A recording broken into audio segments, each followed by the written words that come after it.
नमस्कार, मैं doctor Pankaj Dwivedi, orthopaedic surgeon, Horizon hospital Raipur. आप सबके साथ एक बहुत ही इंटरेस्टिंग और चैलेंजिंग केस शेयर करने के लिए आज उपस्थित हुआ हूँ। Wasim Malik, age 60 years. इनको एडेनोकार्सिनोमा ऑफ लंग, मतलब फेफड़ों का एक कैंसर, एक प्रकार का कैंसर हो गया और ये कैंसर फैला और सबसे पहले फैल करके रीढ़ की हड्डी में गया। इनफैक्ट इनको मेन कंप्लेन ही बैक पेन की थी।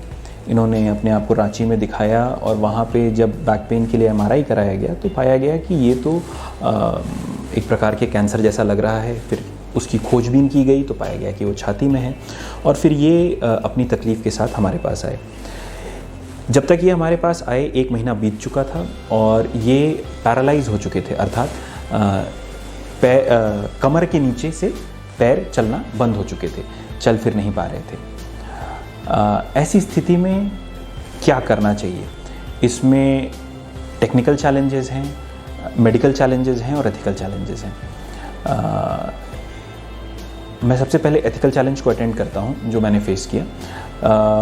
ऑब्वियसली ये एक मेटास्टैटिक ट्यूमर है, मतलब पूरे शरीर में फैल चुका है। तो कितना जीवन शेष है ये मेरे लिए जानना बहुत ज़रूरी है। हमने ये जानने के लिए पेट स्कैन कराया एंड टू आवर डिसअपॉइंटमेंट हमने पाया कि ब्रेन मेट्स हो चुके हैं, अर्थात दिमाग में भी मेटास्टेसिस, सिर्फ स्पाइन में ही नहीं दिमाग में भी ये ट्यूमर जा चुका है। ऐसा होने के बाद फिर मैंने डिसाइड किया कि मैंने मन में ये डिसीजन लिया कि we will not be operating him, क्योंकि बहुत ज़्यादा जीवन शेष नहीं है। बट नॉनदलेस हमने अपने ऑन्कोलॉजिस्ट से सलाह ली। उन्होंने बताया कि हमें इनकी सीटी गाइडेड बायोप्सी करनी चाहिए।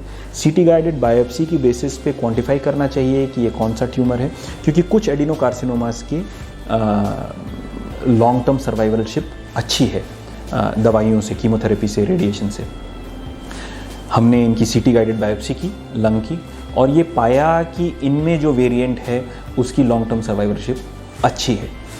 तो वी रिवाइज्ड आवर डिसीजन। हमने डिसाइड किया कि अब इनको सब्जेक्ट किया जाएगा सर्जरी के, ताकि ये पैरालाइज होकर बिस्तर पे ना पड़े रहें और जो भी कुछ उम्मीद हो कॉर्ड कंप्रेशन को हटाने से जो बेनिफिट मिलता है वो बेनिफिट इनको दिया जाए। पर अब हमारे सामने आए मेडिकल और टेक्निकल चैलेंजेस। एज 60 प्लस है, डायबिटिक हैं, हाइपरटेंसिव हैं, मल्टीपल प्रॉब्लम्स हैं और साथ में आप यहाँ पे, अब मैं आपको दिखाता हूँ, आप देख सकते हैं कि ये L5 वर्टिब्रा है जो कि फ्रैक्चर होकर के पीछे चली गई है और कॉर्ड में बहुत ज़्यादा कंप्रेशन हो रहा है। उसके साथ साथ आप देखेंगे कि जहाँ पे हमें स्क्रूज डालने हैं स्टेबलाइजेशन करने के लिए, यानी कि S1 में तो कम है, लेकिन S2 एंड डाउनवर्ड्स आप देखेंगे कि ट्यूमर ने इनको खोखला कर दिया है। तो देयर इज़ अ चैलेंज कि हम कंप्रेशन अगर निकाल देते हैं तो हम स्पाइन को स्टेबलाइज कैसे करेंगे, क्योंकि जहाँ हमें स्क्रू डाल के स्टेबलाइज करना है वो एरिया भी एफ्लिक्टेड है। तो इसको करने के लिए हमने एक बहुत ही स्पेशल टेक्निक का इस्तेमाल किया। आप देख सकते हैं कि ये L4 वर्टिब्रा में रेगुलर पेडिकल स्क्रूज जा रहे हैं, S1 वर्टिब्रा में रेगुलर पेडिकल स्क्रूज जा रहे हैं और ये S2 सेक्रल अला स्क्रूज सीधे सीधे पेल्विस में जा रहे हैं। ये एक बहुत ही rarely done and specific technique है स्पाइनोपेल्विक फ्यूजन की।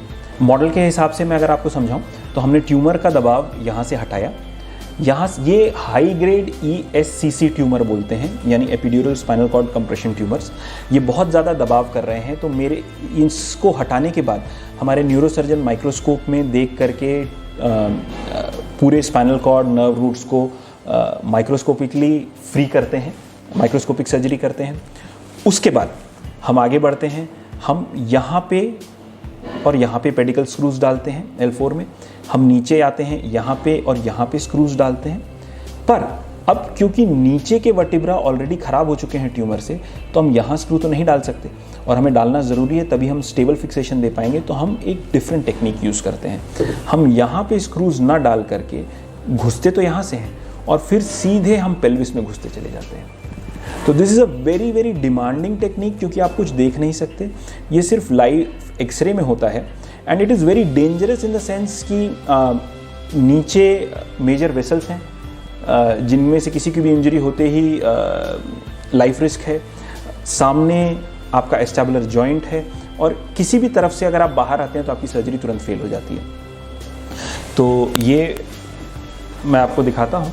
ये सेक्रल अलास, देखिए स्पाइन की सभी सर्जरीज कॉम्प्लिकेटेड होती हैं, पर ये सर्जरी स्पेशली कॉम्प्लिकेट हो जाती है क्योंकि ये सिर्फ स्पाइन पे सीमित नहीं है, ये पेल्विस में भी जा रही है। और ये कर पाने के लिए हम विजुअली, हमारे पास कुछ नहीं, हम आंखों से नहीं देख सकते क्योंकि हमारा इंसिजन यहाँ पे रुक जाता है। ये सब कुछ, ये जो हिस्सा है जहाँ पे ग्रेट वेसल्स हैं अर्थात खून की बड़ी धमनियाँ हैं, मेजर नर्व्स हैं, इतने सारे स्ट्रक्चर्स हैं, इनको हम हमारे पास समझ पाने के लिए सिर्फ सियामत अर्थात लाइव एक्सरे है। लाइव एक्सरे के साथ भी मल्टीपल चैलेंजेस हैं क्योंकि आप एक्सरे में क्या हो रहा है कि आप 3 डायमेंशनल ऑब्जेक्ट को 2 डायमेंशंस में देख रहे हैं। तो हमें इस एक स्क्रू को डालने के लिए हमें चाहिए होता है ट्रू एपी। इस एक स्क्रू को डाल पाने के लिए हमें चाहिए होता है ट्रू एपी अर्थात हम पेल्विस को ऐसे देख पाएं, ट्रू लैटरल अर्थात हम पेल्विस को इस डायमेंशन में देख पाएं, प्लस इस एरिया को समझने के लिए हमें obturator pelvic teardrop view, inlet view चाहिए होता है एंड आउटलेट व्यू चाहिए होता है।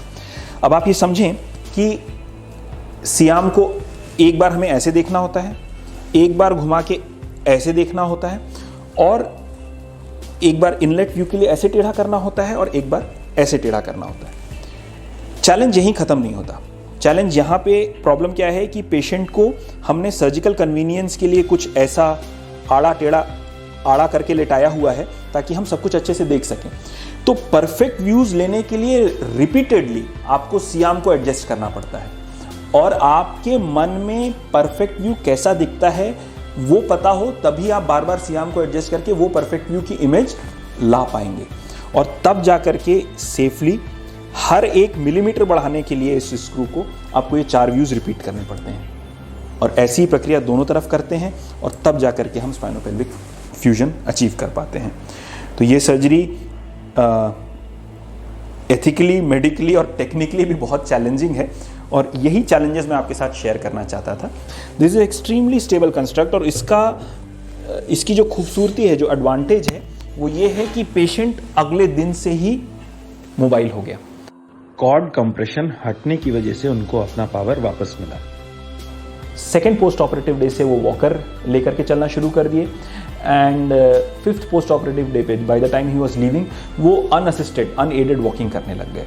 And as a surgeon also we feel very confident spinopelvic fusion करने के बाद कि there is no chance that this construct will fail. तो दिस इज इट और मैं धन्यवाद कहना चाहता हूँ।